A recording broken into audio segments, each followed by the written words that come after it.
আসসালামু আলাইকুম রহমতুল্লাহ। সুপ্রিয় শিক্ষার্থীবৃন্দ, আপনারা সবাই কেমন আছেন? আশা করি আল্লাহর শেষ মেহেরবানিতে ভালো আছেন। আজকে আপনাদের মাঝে আরও একটি নতুন সাবজেক্ট নিয়ে আসলাম। আজকে আমরা যে সাবজেক্টটি নিয়ে আলোচনা করব, আপনাদের সামনে আমি যে সাবজেক্টটি নিয়ে আলোচনা করব সেই সাবজেক্টটির নাম হচ্ছে principles of accounting. Principles of accounting এই সাবজেক্টটি BBA first year accounting, management, marketing এবং ফিনান্স ডিপার্টমেন্ট আপনাদের রয়েছে। শুধু তাই নয়, ডিগ্রি ফার্স্ট ইয়ারদের এই সাবজেক্টটি রয়েছে। তাই আমি গতকাল আপনাদের বেসিক ক্লাস নিয়েছি রুল অফ জার্নাল, অর্থাৎ গতকাল আপনাদের জাবেদার নিয়ম সম্পর্কে আলোচনা করেছি। আজকে আমরা ইনশাল্লাহ একটা অঙ্ক নিয়ে আলোচনা করব। তো যারা আমার ক্লাসটি দেখতেছেন তারা সবাই আপনাদের ফ্রেন্ড সার্কেলদের মধ্যে আমার ক্লাসটি শেয়ার করে দেন। যদি ভালো লাগে ফলো করে রাখেন, লাইক করেন, তাহলে ইনশাল্লাহ পরবর্তী ভিডিওর নোটিফিকেশন আপনি পেয়ে যাবেন। তো আমরা এখন শুরু করব। সবাই মনোযোগী হন, আমি এখন শুরু করতেছি। যারা আমার ক্লাসটি দেখতেছেন ক্লাসটি সবাই সবার মধ্যে শেয়ার করে দেন। সবাই সবার মধ্যে ক্লাসটি শেয়ার করে দেন। এখনই আমরা ক্লাস শুরু করতেছি।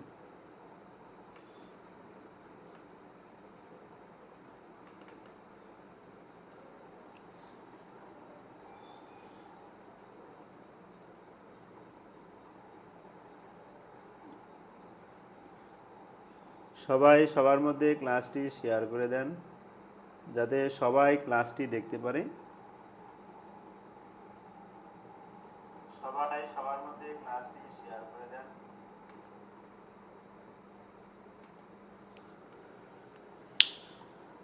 তোমার স্টুডেন্ট, গতকাল আপনাদের জাবেদার নিয়ম সম্পর্কে আলোচনা করেছিলাম। আজকে আমরা পরিপূর্ণ একটা অঙ্ক নিয়ে আলোচনা করব। তো সবাই মনোযোগ সহকারে ক্লাসটি দেখতে থাকেন। আশা করি ইনশাল্লাহ সবাই উপকৃত হবেন। আজকের ক্লাসে আশা করি সবাই উপকৃত হবেন।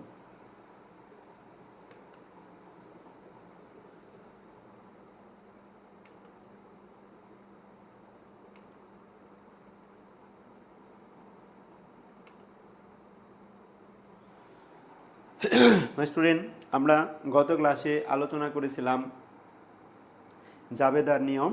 আজকে আমরা সরাসরি জাবেদা করব। তার আগে একটু কথা বলে নেই মাই স্টুডেন্ট, সেটা হচ্ছে অনেকে এই বিবিএ ফ্যাকাল্টিতে ভর্তি হওয়ার পর আপনাদের মধ্যে অনেকে হতাশায় ভুগতেছেন যে অ্যাকাউন্টিং নিয়ে হয়তো আমার অনার্স কমপ্লিট হবে না, ইম্পসিবল। মানসিক কনফিডেন্সটা হচ্ছে সবচেয়ে বড় বিষয়। আপনি মানসিক কনফিডেন্স রাখেন আর আমার ক্লাসগুলো আপনি দেখেন, ইনশাআল্লাহ অবশ্যই আপনি সফল হবেন ইনশাআল্লাহ। তো গত ক্লাসে আমি এই প্রিন্সিপাল অফ অ্যাকাউন্টিংয়ের জাবেদাকে সাকসেসফুল করার জন্য একটা রুল দিয়েছি। এই রুলটা সর্বদাই মনে রাখবেন। সেই রুলটা কি?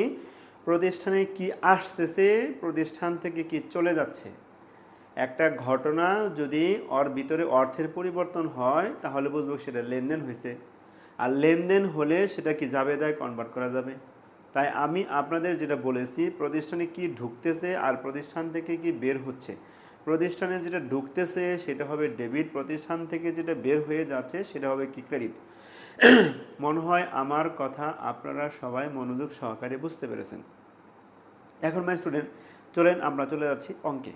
এখন আপনাদের পিডিএফ শিট অর্থাৎ স্ক্রিন শেয়ার দেখাবো। সবাই মনোযোগ সহকারে খেয়াল করেন, আমরা এখন স্ক্রিন শেয়ারে যাচ্ছি।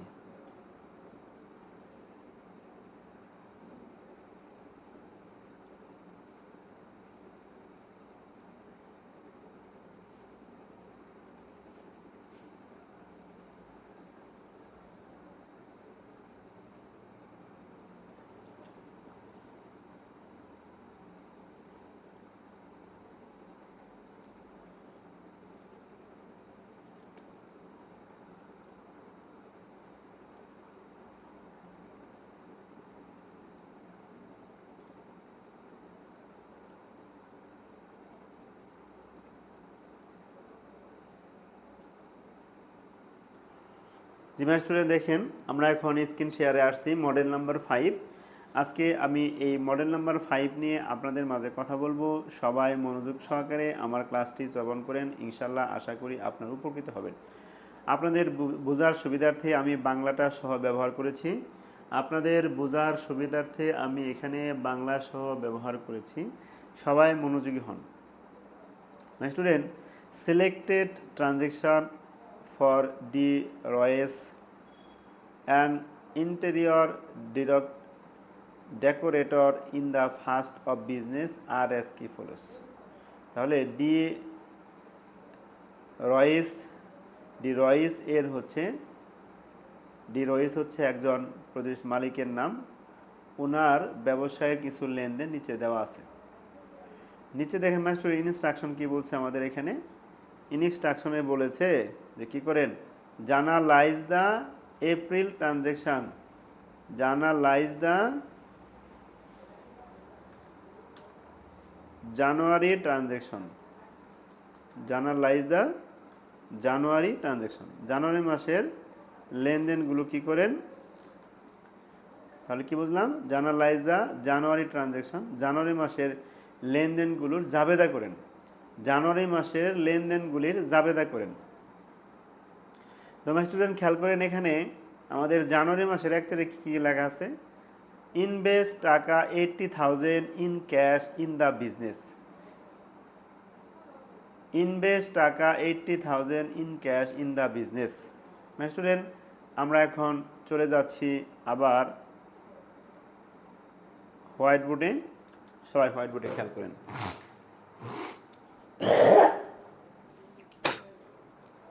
তো মাই স্টুডেন্ট, আমরা যে এন্ট্রিটা পড়ে আসলাম সেখানে দেখে আসলাম যে ইনভেস্ট টাকা 80,000 ইন বিজনেস। মালিক কি করেছে, 80,000 টাকা নিয়ে ব্যবসা শুরু করেছে। ইনভেস্ট মানে বিনিয়োগ করা। আর আমরা বুঝলাম কি, ইনভেস্ট লেখা থাকলে বুঝবো মালিক ব্যবসা শুরু করলো। মাই স্টুডেন্ট, আমি আপনাদের একটা কথা বলেছি, প্রতিষ্ঠানে যা আসবে সেটি হবে ডেবিট, প্রতিষ্ঠান থেকে যেটা চলে যাবে সেটা হবে ক্রেডিট। দেখেন, ইনভেস্ট টাকা 80,000 ইন বিজনেস, ইনভেস্ট টাকা 80,000 ইন বিজনেস। মালিক ব্যবসায় কি করলো, 80,000 টাকা নিয়ে তার ব্যবসায় কার্যক্রম শুরু করলো। তাহলে বলেন, প্রতিষ্ঠানে কি ঢুকলো, প্রতিষ্ঠানে ঢুকলো হচ্ছে নগদ টাকা। আর মালিক প্রতিষ্ঠানে যা নিয়ে আসবে সেগুলোকে ডেবিট করতে হবে। আর ওই ডেবিটের এন্ট্রিগুলোর যোগ করে যা হবে সেটা ক্রেডিট পাশে লিখতে হবে ক্যাপিটাল হিসেবে। মালিক যা কিছু নিয়ে আসবে সব ডেবিট হবে, আর ওগুলোর যোগফলকে আমরা ক্রেডিট পাশে লিখব কি হিসেবে, ক্যাপিটাল হিসেবে। তো মাই স্টুডেন্ট, আমরা প্রথম এন্ট্রি পড়েছি। এখন আমি যেটা বলবো আপনাদের, জাবেদা করতে গেলে আমাদের জাবেদার 5টি ঘর হয়েছে, 5টি কলাম করতে হবে। তাই আমরা প্রথমে জাবেদার 5টি ঘর করব। সবাই খেয়াল করেন, যেহেতু এখানে প্রতিষ্ঠানের মালিকের নাম নাই, তাই আমরা in the books of D Royce journal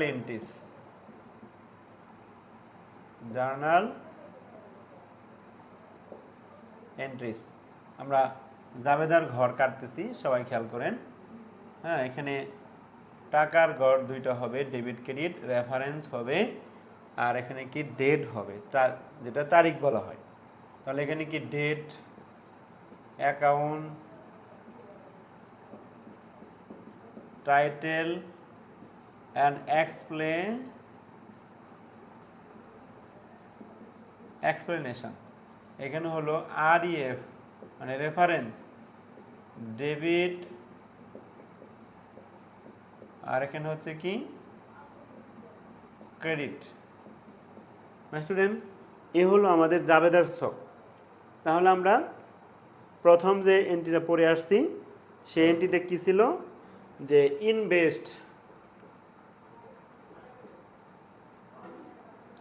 invest টাকা 80,000 ক্যাশ ইন দ্য কি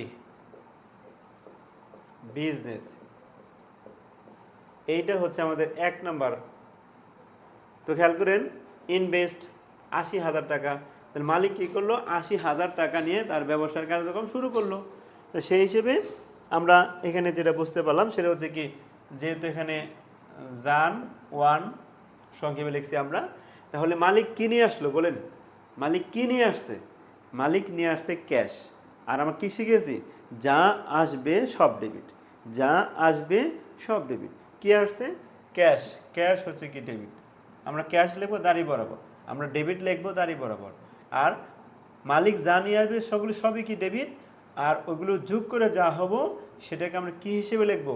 ক্যাপিটাল। আমরা দাঁড়ি বরাবর লিখবো ডেবিট, এই দাঁড়ি থেকে একটু ডান দিক সরিয়ে লিখবো, তার নাম দিব হচ্ছে কি ক্যাপিটাল। তাহলে কি cash debit capital credit to record invest cash. মালিক কি করলো, যে উনি যে নগদ টাকা নিয়ে ব্যবসা শুরু করছে সেটাকে লিপিবদ্ধ করা হলো। আমরা ব্যাখ্যা লেখার সময় প্রথম ব্যাখ্যা অর্থাৎ মালিক যে বিজনেস শুরু করে সেই দিনকে সেই ব্যাখ্যার কেটে টু রেকর্ড ইনভেস্ট লিখে ডেবিটে যা আছে সব লিখে দিব, হয়ে গেল ব্যাখ্যা। তো দেখেন আমার কথার সাথে মিলছে কিনা।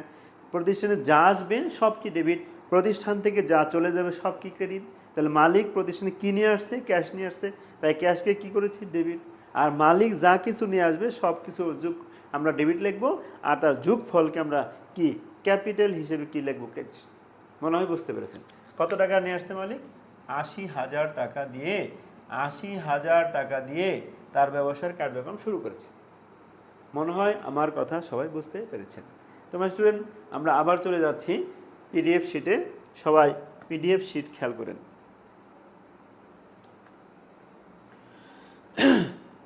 মাই স্টুডেন্ট খেয়াল করেন, এখন আমাদের 5 তারিখে কি আছে? পারচেজ ইউজড কার ফর টাকা 3,000 cash for use in business. ব্যবসায়ের জন্য নগদে কী করছি? গাড়ি ক্রয় করা হয়েছে। তাহলে কি হলো আমাদের? যে পারচেজ ইউজড কার। এখানে আমাদের 5 তারিখ পারচেজ ইউজড কার। তাহলে পারচেজ ইউজড কার ফর কত টাকা? 3,000 টাকা। 3,000 টাকা এটা লেখা আছে মাই স্টুডেন্ট। তো দেখেন মাই স্টুডেন্ট, আমরা আবার চলে যাচ্ছি হোয়াইট বোর্ডে। সবাই খেয়াল করেন কি লেখা আছে। তো মাই স্টুডেন্ট, আমরা আবার হোয়াইট বোর্ডে আসলাম। খেয়াল করেন এখানে কি লেখা আছে। আমি সংক্ষেপে লিখেছি পারচেজ ইউজড কার ফর টাকা 3,000। মাই স্টুডেন্ট, সম্পদের বিষয় মনে রাখতে হবে যে সম্পদ 2 কোয়ালিটির হতে পারে। সম্পদ যদি ব্যবসায়ে ব্যবহারের উদ্দেশ্যে ক্রয় করা হয় তাহলে একটা নিয়ম, আর সম্পদ যদি বিক্রয়ের উদ্দেশ্যে ক্রয় করা হয় তাহলে সেটা কি সম্পদ থাকবে না, সেটা কী হয়ে যাবে? পণ্য হয়ে যাবে। তাহলে কি কোনো সম্পদ যদি ব্যবসায়ে ব্যবহারের উদ্দেশ্যে ক্রয় করা হয় সেটা হবে ওয়ান কাইন্ডস ইজ কি অ্যাসেটস। আর যদি কোনো সম্পদ ব্যবসায়ে ব্যবহারের উদ্দেশ্য নয়, বিক্রয়ের উদ্দেশ্যে ক্রয় করা হয়, সেটি হয়ে যাবে গুডস, মানে কি পণ্য। তো স্টুডেন্ট, সেই হিসেবে খেয়াল করেন এখানে পারচেজ ইউজড কার মানে কি করার জন্য? আপনি ব্যবহারের জন্য। কোথায়? ব্যবসায়ে ব্যবহারের জন্য একটা গাড়ি ক্রয় করেছেন। কত টাকা দিয়ে ক্রয় করছেন? 3,000 টাকা দিয়ে। আমি বলেছি না, প্রতিষ্ঠানে যা আসবে, প্রতিষ্ঠানে যা আসবে সব কি ডেবিট, আর প্রতিষ্ঠান থেকে যা চলে যাবে সব হবে কি ক্রেডিট। তো দেখেন আমি ক্রয় করেছি, যেহেতু ক্রয় করেছি মনে রাখবেন ক্রয় করলে অবশ্যই অবশ্যই আমার সাথে কিছু না কিছু আসবেই। তাহলে ক্রয় করেছি কি? গাড়ি ক্রয় করছি। তাহলে কি গাড়িটা কি আমার সাথে আসছে না? এই কারটা কি আমার সাথে কি আসছে? তাহলে কারটা যেহেতু আসছে তাহলে কারটা ডেবিট হবে। আমি যেখান থেকে কারটা নিয়ে আসছি ওনাকে আমি কি দিয়ে আসছি? 3,000 টাকা দিয়ে আসছি। তাহলে আসলো কি? আমার গাড়ি। চলে গেল কি? টাকা। যেটা আসে সেটা কি ডেবিট, যেটা চলে যায় সেটা কি ক্রেডিট। তাহলে কি আসছে এখানে বলেন? আসছে কি? গাড়ি। চলে গেছে কি? টাকা। তাহলে কি কার। কার কি ডেবিট, অর্থাৎ কার একটা যন্ত্র, তাই এখানে আমরা ইকুইপমেন্ট লিখতে পারি বা মেশিনারি লিখতে পারি। কি লিখতে পারি? ইকুইপমেন্ট বা মেশিনারি। তাহলে কি ইকুইপমেন্ট ডেবিট। যেহেতু আমি কার ক্রয় করেছি তাই কারটা আমার সঙ্গে এসেছে, আর যার কাছ থেকে কারটা ক্রয় করেছি আমি তাকে টাকা দিয়ে আসছি। চলে গেছে টাকা, আসছে কি কার, যেটা আসছে সেটা ডেবিট, যেটা চলে গেছে সেটা হচ্ছে কি ক্রেডিট। তাহলে এখানে কি দাঁড়ালো আমাদের, তারিখ হচ্ছে কত 5, equipment slash card debit cash credit to record purchase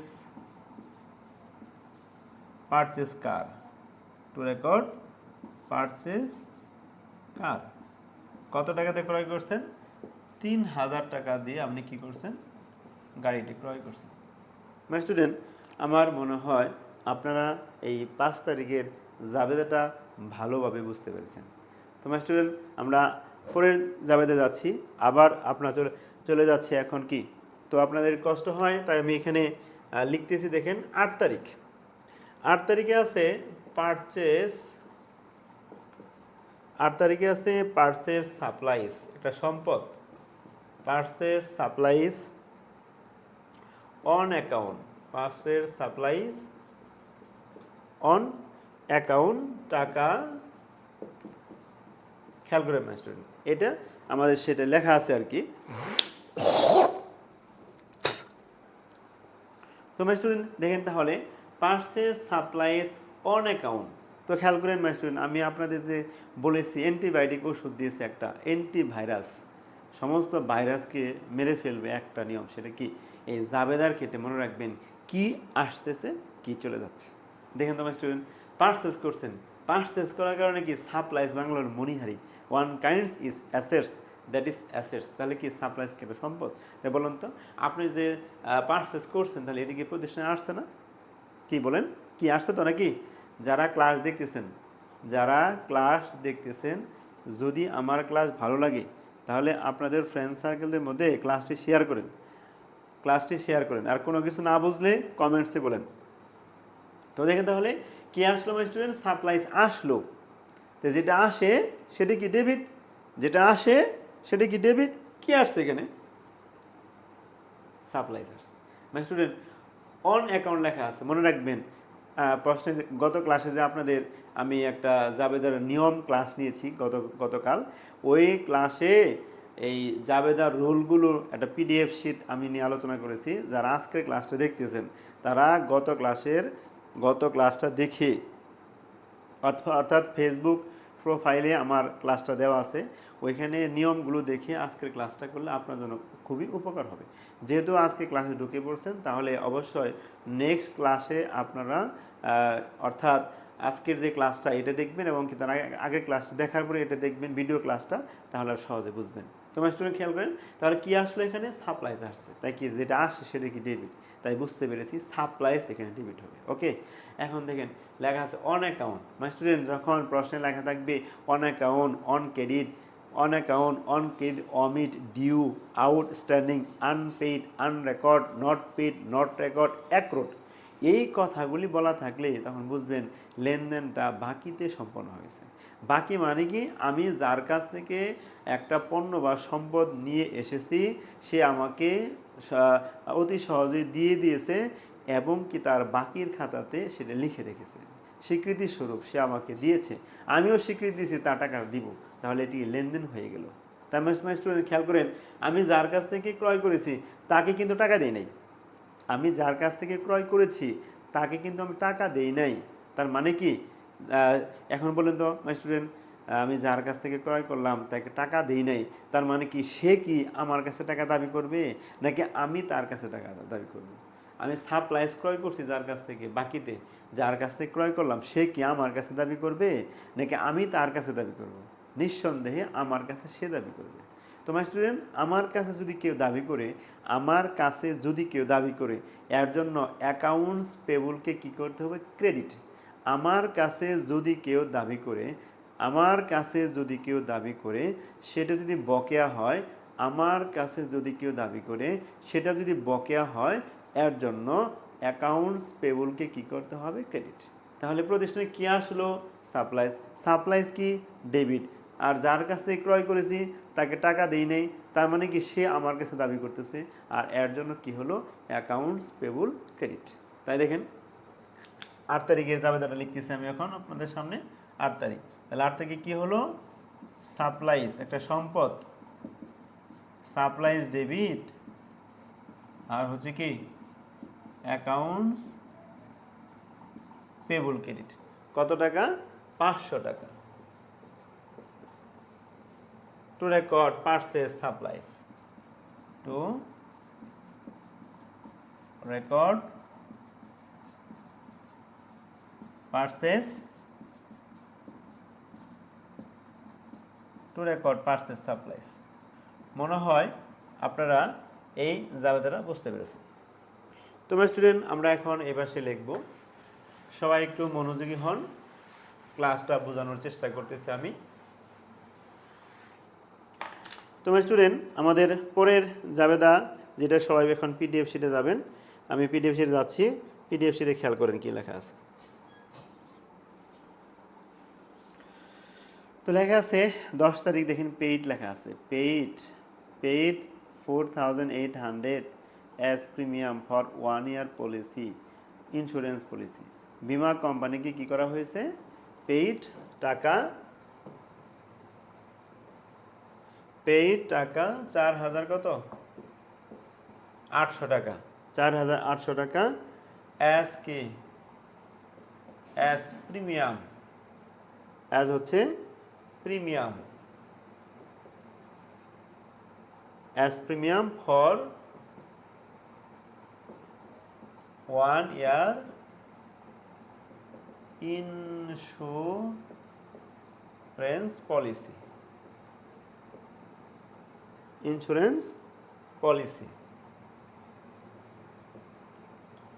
student, আমি এখানে আপনাদের যেটা বোঝাচ্ছি সেটা হচ্ছে কি, বিমা কোম্পানিকে কি করা হয়েছে? বিমা কোম্পানিকে 4800 টাকা, 4800 টাকা 1 বছরের জন্য বিমা করা হয়েছে, সে টাকা পরিশোধ করা হয়েছে। এখন আবার চলে যাচ্ছি আমরা হোয়াইট বোর্ডে। তো স্টুডেন্ট, আমরা যখন একটা পৃষ্ঠা থেকে অপর পৃষ্ঠায় আসবো, তখন আমরা এখানে আবার লম্বা দাগ টানবো। এই দাগটা আর দিতে হবে না, শুধু আমরা লম্বা দাগ টানবো। এই তো আমাদের হয়ে গেল লম্বা দাগ। সবাই মনোযোগ সহকারে খেয়াল করেন কি লেখা আছে। পেইড টাকা 4800, আমি এখানে লিখেছি আবার। হ্যাঁ, এটা 10 তারিখের বোঝানোর সুবিধার্থে আমি হোয়াইট বোর্ডে লিখেছি। তো দেখেন, পেইড টাকা 4800 as premium for 1 year insurance policy. তার মানে কি, বিমা কোম্পানির সাথে আমার 1 বছরের বিমা চুক্তি হয়েছে। বিমা কোম্পানির সাথে আমার 1 বছরের বিমার চুক্তি হয়েছে। এখন চুক্তি হওয়ার পরিপ্রেক্ষিতে বিমা কোম্পানি কখনো কাজের শেষে টাকা নেয় না। বিমা কোম্পানি সবসময় কাজ সংগঠিত হওয়ার পূর্বে টাকা গ্রহণ করে থাকে। তাহলে এই বিমা কোম্পানিকে আমি কি করলাম? তারা আমাকে 1 বছরের বিমা সেবা দিবে, আর এই পরিপ্রেক্ষিতে আমি তাদেরকে 4800 টাকা পেইড করে দিলাম। মাই স্টুডেন্ট, মনে রাখবেন, আমাকে কেউ কাজ করে দেয় নাই, আমাকে অন্য একটা পক্ষ কাজ করে দেয় নাই, কিন্তু আমি তাকে টাকা পরিশোধ করে দিলাম। এটা হলো অগ্রিম খরচ, অগ্রিম খরচ। আর অগ্রিম খরচ হচ্ছে প্রতিষ্ঠানের জন্য সম্পদ। কি বললাম? আমাকে একজন কাজ করে দেওয়ার কথা, আমাকে একজন কাজ করে দেওয়ার কথা, কিন্তু সে আমাকে কাজ করে দেয় নাই, তার মানে আমি তাকে টাকা অলরেডি পরিশোধ করে দিয়েছি। তার মানে কি, আমাকে একজন কাজ করে দেওয়ার কথা, সে কাজ করে দেয় নাই, কিন্তু কাজ না করে দেওয়া সত্ত্বেও তাকে কাজের প্রতি আগ্রহ সৃষ্টি করার জন্য আমি তাকে টাকাটা কাজের পূর্বেই পরিশোধ করে দিলাম। এটা হলো আমার প্রতিষ্ঠানের জন্য একটা কি সম্পদ, আর এটাকে বলা হয় অগ্রিম খরচ। কাউকে টাকা দিয়ে দিচ্ছি, কাজ করে দেয় না, এর নাম কি? অগ্রিম খরচ। ইংলিশে বলা হয় কি? Prepaid expense. তোমরা স্টুডেন্ট দেখেন তো, এটাতে কি বোঝাচ্ছে? পেইড লেখা আছে না? আর একটা সহজ কথা বলে দিই, যখন দেখবেন কোনো অঙ্কে পেইড লেখা আছে, কে আছে? কোনো লেনদেনে যদি পেইড লেখা থাকে, তখন আপনি বুঝে নেবেন যে এখানে কোনো কথা নাই, ক্যাশ ক্রেডিট হবে। কারণ পেইড মানে কি? পরিশোধ করা। আর পেইড পেমেন্ট, তিনটার এক অর্থ, সেটা কি? পরিশোধ করা। তার মানে কি, এই পেইড লেখার কারণে বুঝলাম কি, পেইড লেখা থাকার কারণে বুঝলাম কি, টাকাটা আমার প্রতিষ্ঠান থেকে বাহিরে চলে গেছে। রাইট? কত টাকা চলে গেছে? 4,800 টাকা আমার কাছ থেকে বাহিরে চলে গেছে। তার মানে যেহেতু আমার কাছ থেকে 4,800 টাকা বাহিরে চলে গেল, আমরা অ্যান্টিভাইরাসের মাধ্যমে শিখেছি কি প্রতিষ্ঠান থেকে যা চলে যাবে সেটা ক্রেডিট। তার মানে কি প্রতিষ্ঠান থেকে কি চলে গেছে? ব্যবসা প্রতিষ্ঠান থেকে টাকা চলে গেছে, তাই 4,800 টাকা আমাদের কোথায় লিখতে হবে? ক্রেডিট। মনে হয় বুঝতে পারছেন। এখন মাই স্টুডেন্ট, এই 4,800 টাকা চলে গেল, এখন কার কাছে চলে গেল? বিমা কোম্পানির কাছে। বিমা কোম্পানিকে আমাকে কাজ করে দিয়েছে? দেয় নাই। বিমা কোম্পানি আমাকে কি কাজ করে দেয় নাই। আর এই দৃশ্যে বুঝলাম কি এটা অগ্রিম খরচ। কি খরচ? যাবাদি কি যাচ্ছে? চলে যাচ্ছে, কিন্তু আসে নাই। কিন্তু কাকে দিয়েছি? বিমা কোম্পানিকে। কি হিসেবে দিয়েছি? অগ্রিম খরচ হিসেবে দিয়েছি। এটি কি আমার জন্য কি সম্পদ? যাবাদি কি দাঁড়াচ্ছে? প্রিপেড ইন্স্যুরেন্স ডেবিট আর ক্যাশ কি ক্রেডিট। তারিখ হচ্ছে আমাদের 10। তাহলে কি pre paid insurance debit cash credit কত টাকা? 4,800 টাকা। Two record prepaid insurance, two record prepaid insurance. আমার কথা মনে হয় আপনারা বুঝতে পেরেছেন। আমার কথা আপনারা হয়তো বুঝতে পেরেছেন। মাই স্টুডেন্ট, আমরা আবার চলে যাব পিডিএফ শিটে, আরেকটা জাবেদা দেখব। তার মানে কি আমি যে একটা কথা বলেছি আপনাদের, সেটা হচ্ছে কি প্রতিষ্ঠানে যা আসতেছে সেটা কি ডেবিট, প্রতিষ্ঠান থেকে যা চলে যাচ্ছে সেটা ক্রেডিট। আমরা যে কটা জাবেদা করেছি প্রত্যেকটার মধ্যে কিন্তু সেটা প্রমাণ হয়েছে, এবং কি ইনশাল্লাহ প্রত্যেকটা মধ্যে প্রমাণ হবে ইনশাল্লাহ। দেখেন, তারপর আমরা চলে যাচ্ছি আবার পিডিএফ শিটে। সবাই পিডিএফ শিটে খেয়াল করেন। মাই স্টুডেন্ট, লেখা আছে 15 তারিখ, কি লেখা আছে? যে bill to customer 12,000 for service rendered. For কি সার্ভিস রেন্ডার্ড লেখা আছে? Bill to customer, bill to customers টাকা 12,000 টাকা, 12,000 ফর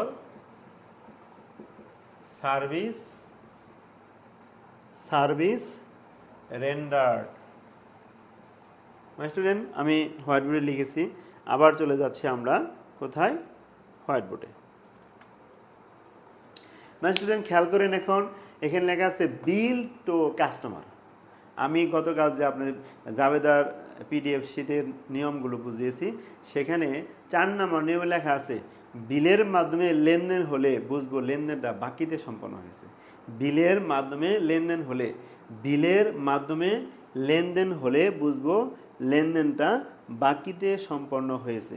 বিলের মাধ্যমে লেনদেন হলে বুঝবো লেনদেনটা বাকিতে সম্পন্ন হয়েছে। কি লেখা আছে দেখেন? বিল টু কাস্টমার টাকা 12,000 ফর সার্ভিস রেন্ডার্ড। রেন্ডার্ড অর্থ হলো সম্পূর্ণ, সার্ভিস অর্থ আমরা নর্মালি শিক্ষিত ভাষায়, ভদ্র ভাষায় সার্ভিস বলতে সেবা বুঝি। কিন্তু আমি যখন আপনাদেরকে জিজ্ঞাসা করব সার্ভিস অর্থ কি, তখন আপনারা বলবেন সার্ভিস অর্থ হচ্ছে অন্যকে কাজ করে দেওয়া। কি সার্ভিস অর্থ কি? অন্যকে কাজ করে দেওয়া। নর্মালি আপনাকে যদি কেউ জিজ্ঞাসা করে সার্ভিস অর্থ কি, তখন বলবেন সেবা। কিন্তু অঙ্ক করার ক্ষেত্রে সার্ভিস বলতে বুঝবেন কি? অন্যকে কাজ করে দেওয়া। তার মানে এখানে বোঝাচ্ছে কি সার্ভিস রেন্ডার, আমি অন্যকে কাজ করে দিয়েছি, যাকে কাজ করে দিয়েছি সে আমাকে টাকা দেয় নাই। কি দেখে বুঝলাম? বিল লেখা আছে, বিল টু কাস্টমার। আমি কাস্টমারকে একটা বিল ধরে দিলাম, আপনার এত টাকা বিল আসছে, হ্যাঁ, কিন্তু আমি যে কাজটা করে দিয়েছি, কাজের পরিপ্রেক্ষিতে একটা ভাউচার দিয়েছি, সেই ভাউচারের টাকাটা এখন আমার হাতে আসে নাই। এটাই হচ্ছে আমাদের কি বিল দ্বারা বুঝলাম। বিল লেখা থাকলে বুঝতে হবে কি আমি যাকে কাজ করে দিয়েছি সে আমাকে টাকা দেয় না, দিবে। তার মানে এখন খেয়াল করেন তোমার স্টুডেন্ট, এখন যাকে কাজ করে দিছি সে কি আমার কাছে দাবি করবে নাকি আমি তার কাছে দাবি করব? বলেন। এখানে বোঝা যাচ্ছে কি আমি অন্যজনের কাছে দাবি করতেছি। আর আমি যখন অন্য কারো কাছে দাবি করব, তার জন্য অ্যাকাউন্টস রিসিভেবল ডেবিট হবে। আমি যখন অন্য কারো কাছে দাবি করব, তখন অ্যাকাউন্টস রিসিভেবল ডেবিট হবে। তো দেখেন তো মাই স্টুডেন্ট, এখানে তাহলে কি আমি যেহেতু অন্যকে কাজ করে দিয়েছি, আমি দাবি করতেছি, যাকে কাজ করে দিয়েছি তার কাছে দাবি করতেছি, এর জন্য কি হলো? Accounts receivable debit. Accounts receivable debit মাই স্টুডেন্ট, আমি তাকে কি কাজ করে দিয়েছি? সার্ভিস। তাকে আমি কাজ করে দিয়েছি, সে কাজের নির্দিষ্ট নাম নাই, তাই সার্ভিসই লিখবো। কিন্তু সার্ভিস লেখার সময় তার সাথে নতুন একটা ওয়ার্ড যোগ করে দিব, তার নাম হচ্ছে কি রেভিনিউ। তার নাম কি? রেভিনিউ। তাহলে আমাদের জাবেদা কি দাঁড়াচ্ছে এখন? আমাদের 15 তারিখের জাবেদা দাঁড়াচ্ছে যে accounts receivable debit, accounts receivable debit, service সাথে revenue, service revenue credit to record, সংক্ষেপে দিলাম একটু, সার্ভিস রেভিনিউ। কত টাকা? টাকা হচ্ছে কত? 12,000 টাকা। অর্থাৎ আমি একজনকে 12,000 টাকার কাজ করে দিয়েছি, সে আমাকে একটা টাকাও দেয় নাই। তার মানে কি? আমি তার কাছে দাবি করতেছি। মনে হয় সবাই এই জাবেদার নিয়মটি বুঝতে পেরেছেন।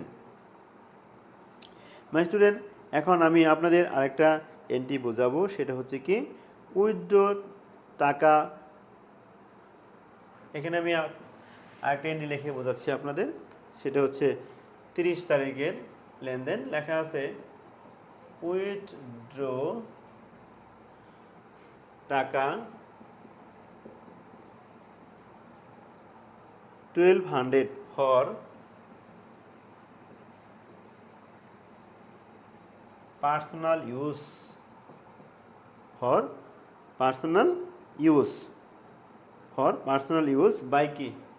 ওনার, মানে মালিক, বাই হচ্ছে ওনার। মাস্টার কি বুঝলাম দেখেন তাহলে এখানে কি লেখা আছে? উইথড্র টাকা 12,000, উইথড্র, এখানে স্পেস হবে না, একসাথে দিতে হবে। উইথড্র টাকা 1200 ফর কি? পার্সোনাল ইউজ বাই কি? ওনার। মালিক তার ব্যক্তিগত প্রয়োজনে ব্যবহারের জন্য, ব্যক্তিগত কাজের জন্য সে প্রতিষ্ঠান থেকে কিনেছে, নগদ টাকা নিছে। তার মানে কি? আমার ক্যাশ বাক্স থেকে নগদ টাকা চলে গেল। আর ব্যবসায়ী থেকে নগদ টাকা চলে গেলে কি হয়? Credit, cash credit. Cash credit কে নিছে? মালিক নিছে। মালিক যদি প্রতিষ্ঠান থেকে কোনো কিছু নেয়, তার জন্য উত্তোলন হবে ডেবিট, ইংলিশে বলা হয় ড্রয়িংস বা উইথড্র। মালিক যদি প্রতিষ্ঠান থেকে কিছু নেয়, মালিক যদি প্রতিষ্ঠান থেকে কিছু নেয়, এর জন্য উত্তোলন হিসাব ডেবিট হবে। আর যেটা নিয়েছে সেটা হবে ক্রেডিট। যদি পণ্য নেয় তাহলে কি? Purchase credit. আর যদি নগদ টাকা নিয়ে থাকে, নগদ টাকা চলে গেছে, এর জন্য ক্যাশ ক্রেডিট। তার মালিক প্রতিষ্ঠান থেকে কোনো কিছু উত্তোলন করলে উত্তোলনকে ডেবিট করতে হবে, নগদ টাকা উত্তোলন করলে ক্যাশকে ক্রেডিট করতে হবে, পণ্য উত্তোলন করলে পার্সেসকে ক্রেডিট করতে হবে। আর পণ্যের ইংলিশ কি? গোডস বা মার্চেন্ডাইজ। বাট আমাদের এখানে গোডস বা মার্চেন্ডাইজ নাই, তার মানে বুঝে ফেলেছি নগদ টাকা প্রতিষ্ঠান থেকে নিয়ে নিচ্ছে। এখন কি জাবেদা দাঁড়ালো? আমাদের 30 তারিখের জাবেদা হচ্ছে কি উইথড্র ডেবিট আর ক্যাশ ক্রেডিট। কত টাকা? 1200 টাকা। Two record withdraw. My student, সবাই মনে হয় বুঝতে পেরেছেন। আজকে আপনাদের জাবেদার ক্লাস নিয়েছি। ইনশাল্লাহ এভাবে ধারাবাহিকভাবে সন্ধ্যা 7টা 10 বা 7টা 20-এর মধ্যে, হ্যাঁ, আপনাদের এভাবে আমি ইনশাল্লাহ ক্লাস নেওয়ার চেষ্টা করব। যদি আমার ক্লাস আপনাদের ভালো লাগে তাহলে অবশ্যই ফ্রেন্ড সার্কেলদের মধ্যে শেয়ার করবেন। আর যারা এখনও এই আপনার হিসাব বিজ্ঞান, principal of finance, principal of accounting, principal of finance এখনও যাদের প্রস্তুতি সম্পন্ন হয় নাই, আমার পেইড কোর্স আছে, শর্ট কোর্স আমি সিলেবাস আমি আপনাদের জন্য একটা সাজেশন করেছি, শর্ট কোর্সের সাজেশন। সেই শর্ট কোর্স দ্বারা আগামী 2.5 মাসের মধ্যে ইনশাল্লাহ কোর্স কমপ্লিট করে ভালো রেজাল্ট করার একটা সুযোগ আছে। তাই যারা আমার পেইড কোর্সে ভর্তি হতে চান, ডেসক্রিপশনে আমার হোয়াটসঅ্যাপ নাম্বার দেওয়া আছে, সেখানে আমার সাথে সরাসরি কলে কথা বলতে পারেন বা হোয়াটসঅ্যাপ নাম্বারে মেসেজ করতে পারেন। তাহলে আপনাদের সবার তাহলে কি কথা বলার মাধ্যমে আপনারা আমার পেইড কোর্সে ভর্তি হতে পারেন। তো সবার শুভকামনা করতেছি, সবাই ভালো থাকেন, সুস্থ থাকেন। আর আমার ক্লাস ভালো লাগলে অবশ্যই ক্লাসটি ফলো করে দিবেন এবং কি লাইক দিবেন।